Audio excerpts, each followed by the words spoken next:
وہ بھی مجھ سے بیگانہ سا اور ریزرو ہو گیا۔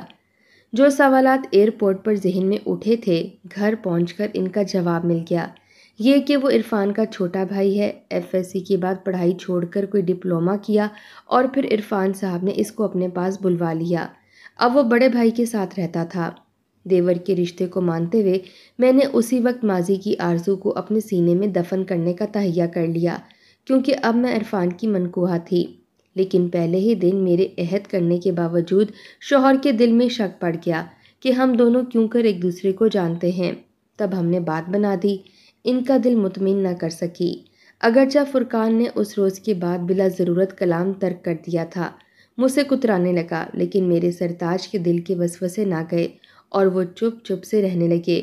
آخر ایک دن انہوں نے پوچھ ہی لیا کہ تم شادی سے پہلے کسی سے پیار تو نہیں کرتی تھی، کسی سے ملتی تو نہ تھی؟ میں نے کہا ہرگز نہیں۔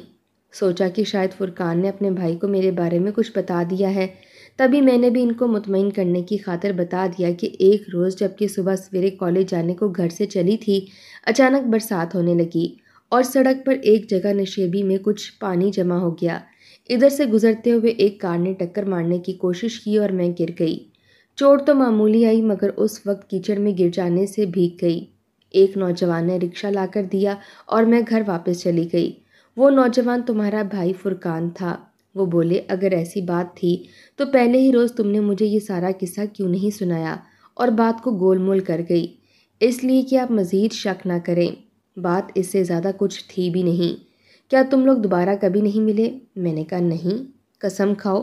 میرے سر پر ہاتھ رکھ کر قسم کھاؤ۔ تبھی میں ہچکچائی تو انہوں نے اس بات کا اور غلط مطلب لے لیا۔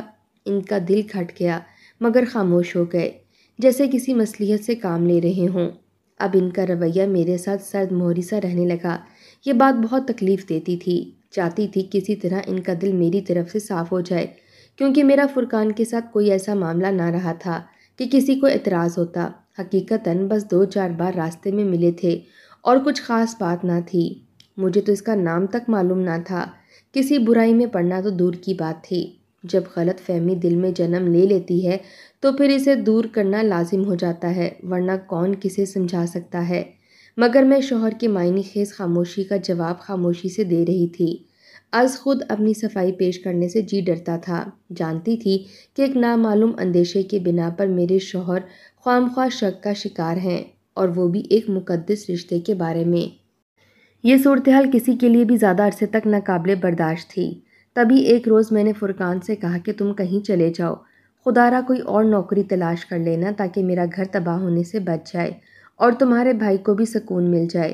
اس نے ایسا ہی کیا۔ ایک دن وہ اپنے بھائی کو خداحافظ کہے بغیر چلا گیا۔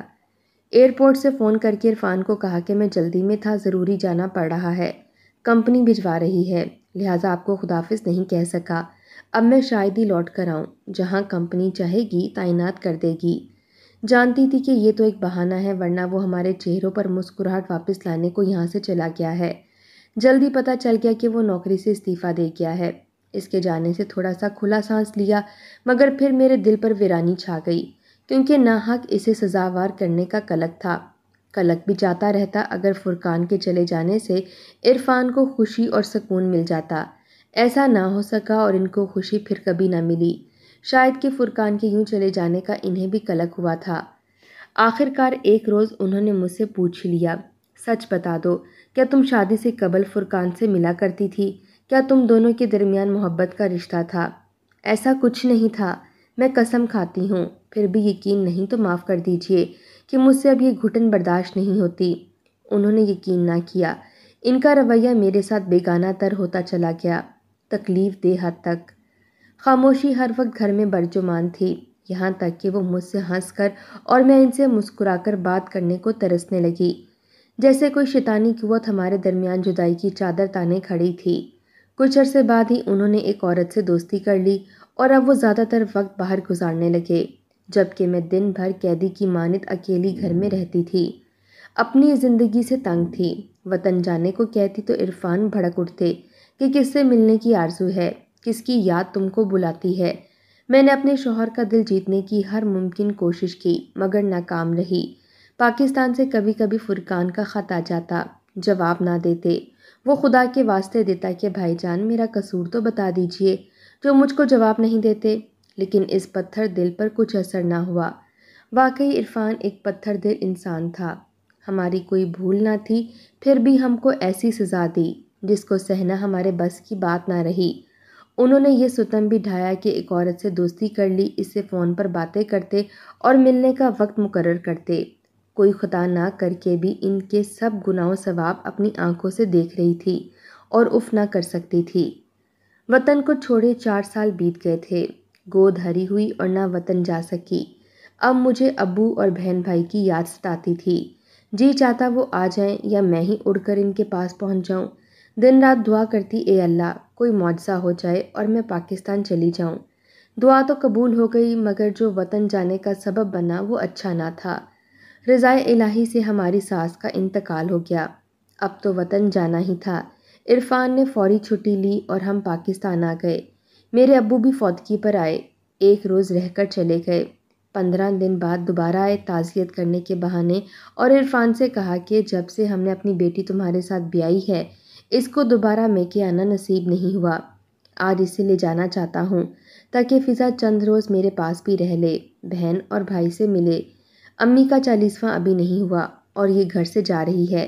ہمارے رشتہ دار کیا کہیں گے کہ بہو آتے ہی میکے چلی گئی۔ آپ اس کو 40ویں تک رہنے دیجیے، میں خود بعد میں آپ کے گھر آ جاؤں گا فضا کو ساتھ لے کر۔ ابو داماد کا یہ عذر سن کر خاموش ہو گئے۔ 40واں گزرا تو چھٹی میں 1 ہفتہ رہ گیا۔ عرفان کو واپس جانا تھا۔ ابو نے فون کیا تمہاری چھٹی ختم ہو رہی ہے، فضا کو ہمیں ملوانے کب لاؤ گے؟ مارے ماندھے یہ مجھے لاہور سے پنڈی ابو کے گھر لے آئے، لیکن 1 روز کے لیے۔ کہا کہ بہن بھائی سے مل لو پھر واپس چلتے ہیں۔ یہ سن کر میں رو پڑی۔ ابو نے مجھے از حد افسردہ پا کر عرفان سے اصرار کیا کہ اب اسے رہنے دو، 2-4 روز بعد میں خود چھوڑ جاؤں گا۔ عرفان مجبور سے ہو گئے۔ ابو کے تیور کڑے دیکھ کر دم نہ مار سکے، لیکن جاتے ہوئے تنہائی میں بولے، دیکھو یہ معاملہ الجھ جائے گا اگر ابھی تم میرے ساتھ نہ چلی۔ جان لو کہ میں پھر کبھی تم کو لینے نہیں آؤں گا، اس خیال سے کہ یہ نہ بھی آئے ابو مجھے سسرال پہنچا دیں گے۔ میں نے کہا جو بھی ہو، ابھی تو میں میکے میں 2-4 دن رہوں گی، بہن اور بھائی سے عرصے کی جدائی ہے، جی بھر کر باتیں بھی نہیں کر سکی۔ سوچ لو اگر معاملہ سنجیدہ ہو گیا تو پھر مت پچھتانا۔ آپ کی بات کا مطلب میں نہیں سمجھی۔ جانتا ہوں میرے بغیر رکنا چاہتی ہو، پاکستان آنے کے لیے تم بے قرار تھی، نہ جانے کس سے ملنے کی آرزو مند ہو۔ انہوں نے فرقان کا نام نہ لیا، مگر میری سمجھ میں پھر بھی نہ آیا کہ جب فرقان اپنی والدہ کی وفات پر بھی اپنے گھر لاہور نہیں آیا تو پھر یہ کس کی بات کی بابتیں اور شک و شبہات کا اظہار کر رہے ہیں۔ عرفان نے ان 5 برسوں میں مجھے اس قدر اذیت دی تھی کہ بے اختیار منہ سے نکلا، جو ہونا ہے ہو جائے، مجھے پرواہ نہیں ہے، اب مزید ذہنی اذیت برداشت نہیں ہوتی۔ یہ الفاظ سنتے ہی خاموشی سے اپنا بیگ اٹھا کر بغیر کسی کو خداحافظ کہے گھر سے چلے گئے۔ اگلے روز انہوں نے دیار خیر واپسی کے لیے پر تولے اور پھر بغیر ہم کو اطلاع کیے وطن سے روانہ ہو گئے، جیسے کہ مجھ کو چھوڑنے کا بہانہ ڈھونڈ رہے تھے۔ 4 دن بعد میں نے ابو سے کہا مجھے گھر چھوڑنے چلیے۔ وہ بولے ارے بھائی 1 ہفتہ پورا تو رہو، میں عرفان سے بات کر لیتا ہوں۔ ابو نے فون ملایا، ہمارے سسر صاحب نے فون اٹھایا اور بتایا کہ عرفان واپس چلا گیا ہے۔ یہ سن کر والد صاحب پریشان ہو گئے، مجھ سے سوال کیا آخر اس نے ایسا کیوں کیا؟ کیا کوئی خاص مسئلہ تھا؟ تم دونوں کے درمیان کوئی بدمزگی چل رہی تھی؟ میں کیا بتاتی؟ ابو کچھ بھی ایسی بات نہ تھی، شاید ان کو اپنی جاب کی وجہ سے جل جانا پڑ گیا ہوگا۔ والد صاحب جہاں دیدہ تھے، عرفان کا رویہ، میرا خوف زدہ چہرہ اور میری گرتی صحت اس بات کی چغلی کھا رہی تھی کہ کوئی سنگین بات ہے جو میں ان سے چھپا رہی ہوں۔ دیکھو بیٹی، مجھ سے کچھ مت چھپاؤ اور ہر بات سچ سچ بتا دو، اسی میں تمہاری بہتری ہے۔ ابو کو میں نے بتا دیا کہ عرفان شکی مزاج ہے اور وہ مجھ پر شک و شبہ رکھتے ہیں، حالانکہ ایسی کوئی بات نہیں ہے۔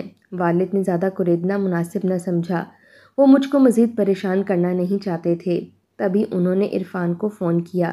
عرفان نے بھی اپنے ذہن کے اندرونی خلفشار کے بارے میں روشنی نہ ڈالی، بس اتنا کہا کہ آپ کی بیٹی میرے ساتھ خوش نہیں ہے، اسی لیے میں اس کو طلاق دے رہا ہوں، اور چند دنوں بعد طلاق کے کاغذات بھجوا دیے۔ میں بے قصور سزاوار ہو گئی۔ گھر اجڑ جانے کا دکھ کس کو نہیں ہوتا، مجھے بھی بے حد ہوا، لیکن کیا کر سکتی تھی؟ شاید کہ یہ میری تقدیر کا لکھا تھا جو پورا ہو کر رہا۔ اپنی بد نصیبی سے سمجھوتا کر لیا۔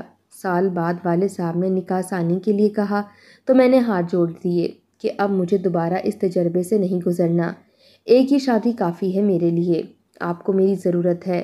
ماں ہم بیاہ کر چلی جائے گی، بھائی بھی اپنی بیوی کے ساتھ مصروف زندگی میں ہو جائیں گے، آپ کا کیا بنے گا؟ بڑھاپے میں اپنی خدمت سے محروم نہ کیجیے، اکلوتی بہو اتنا خیال کرے نہ کرے جس قدر میں کروں گی۔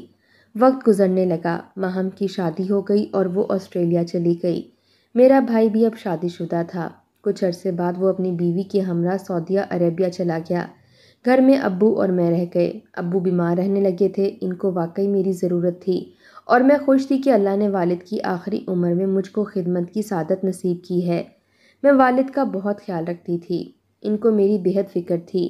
بیٹھے بیٹھے ٹھنڈی آب بھرتے اور دعا کرتے، اے خالق کے دو جہاں، میری زندگی میں ہی فضا کو اپنے گھر کی خوشیاں نصیب ہوں۔ ایک روز اچانک ایک بری خبر سنی۔ یہ اطلاع دینے ہمارے سسر اور ساتھ فرقان آئے تھے۔ انہوں نے ابو کو بتایا کہ عرفان کا ایک حادثے میں انتقال ہو گیا ہے، دیار غیر سے میت آ رہی ہے۔ میں خاص طور پر خود آیا ہوں کیونکہ میری روح دکھ سے بے قرار و بے چین ہے۔ عرفان اللہ کی امانت تھی، اس نے سنبھال لیا، لیکن مجھ کو فضا کی طلاق کا از حد رنج ہوا اور آج بھی وہ رنج دل میں موجود ہے۔ اگرچہ طلاق کا فیصلہ عرفان کا اپنا تھا، ہم کو اس نے اس فیصلے میں شامل نہیں کیا، پھر بھی میں بیٹی فضا سے معافی مانگنا چاہتا ہوں۔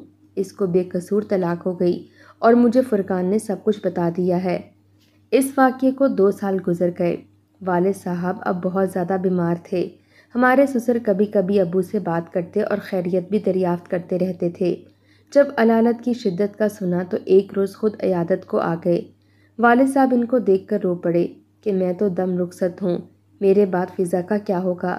سسر صاحب نے ان کا ہاتھ اپنے ہاتھ میں لے کر تسلی دی اور کہا، اگر مجھ پر بھروسہ اور فرقان پر اعتماد کرو تو فضا کا ایک بار پھر ہاتھ مانگتا ہوں۔ عرفان نے غلطی کی اور اب وہ اس دنیا میں بھی نہیں ہے۔ فضا کو بیٹی بنایا تھا، آج بھی میری بیٹی ہے۔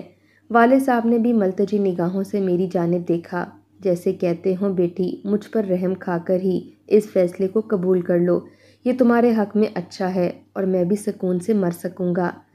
سسر صاحب نے بھی مجھ سے استدعا کی کہ بیٹی اب تو فیصلہ تمہارے اپنے اختیار میں ہے، یہ تمہارے حق میں بہتر ہے۔ فرقان نے بھی ابھی تک شادی نہیں کی، تم ایک بار پھر ہمارے گھر کی رونق بن سکتی ہو۔ کہا گیا ہے کہ باپ کی دعا قبول ہوتی ہے اور بیمار کی بھی، اور اس شخص کی بھی جو زندگی کی آخری سانسیں لے رہا ہو۔ اپنے والد کی حالت دیکھتے ہوئے مجھے انکار کی جرت نہ ہوئی۔ فرقان سر جھکائے بیٹھا تھا اور پھر میں نے بھی اپنے دونوں بزرگوں کی التجا پر سر جھکا لیا۔ شاید کہ میری شادی فرقان سے لکھی تھی کہ اتنے کٹھن مراحل سے گزر کر بھی میں ان کی شریک حیات بن گئی۔ اسی گھر میں دوبارہ بہو کی حیثیت سے داخل ہو گئی جہاں پہلے ایک بار دلہن بن کر گئی تھی۔ میرے فرقان سے نکاح کے چوتھے روز ابا جان کا انتقال ہو گیا۔ ان کے چہرے پر ایسا سکون تھا جیسا ان لوگوں کے چہرے پر ہوتا ہے جن کی دعا زندگی کی آخری سانس لینے سے پہلے قبول ہو جاتی ہے۔